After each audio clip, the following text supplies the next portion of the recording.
Bank থেকে প্রাপ্ত সুদ দিয়ে কি ঋণগ্রস্ত ব্যক্তিকে সাহায্য করা যাবে? ব্যাংক থেকে প্রাপ্ত সুদ নিজে না নিয়ে অপরকে সাহায্য করব এমন উদ্দেশ্যে কি সুদী ব্যাংকে টাকা রাখা যাবে? খুবই সুন্দর একটি প্রশ্ন। আমাদের অনেক ভাইরা সুদী ব্যাংকে টাকা রেখে থাকেন এই উদ্দেশ্যে যে সেখানে টাকা রেখে যে লভ্যাংশটা আসে আমি ভোগ করবো না, গরিব দুঃখীকে দান করব। তাহলে আপনার দারিদ্র্য বিমোচন হলো, গরিব উপকার হলো, আমি তো আর হারাম খেলাম না। এটি সম্পূর্ণ ভুল একটি পন্থা। কারণ আল্লাহ রাব্বুল আলামিন রিবাকে হারাম করেছেন। আল্লাহ বলেছেন আহাল্লাল্লাহুল বাই' ওয়া হাররামার রিবা, আর আল্লাহ তাআলা রিবা বা সুদকে হারাম করেছেন।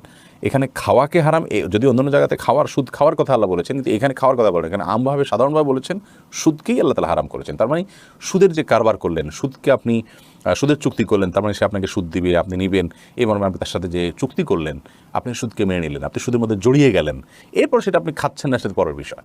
তো এটি জায়েজ নয়। যদি ব্যাপারটা এরকম হতো যে আপনি আগে জড়িয়ে গেছেন, এখন বের হয়ে আসার জন্য আপনাকে সময় নিতে হচ্ছে, বা আগে থেকে চুক্তি ছিল সেই অনুযায়ী আপনার কাছে ইন্টারেস্ট চলে আসছে, সুদ চলে আসছে, এখন সেটা কি করবেন? তো সেটা আপনি গরিব দুঃখীকে দান করে দেবেন। কিন্তু ইচ্ছাকৃতভাবে ঠান্ডা মাথায় আপনি চুক্তি করে সুদ নিবেন, নিয়ে তারপর গরিব দুঃখীকে দান করবেন, এমনটি করার সুযোগ নেই, জায়েজ নেই। এরকম যদি হয় তাহলে আর সুদ বলতে কিছু থাকবে না, কারণ মানুষ তখন সেটা নিয়ে নিজের গরিব আত্মীয় স্বজনদেরকে তো 12 মাস দিতে হয়, সেগুলো দিবে।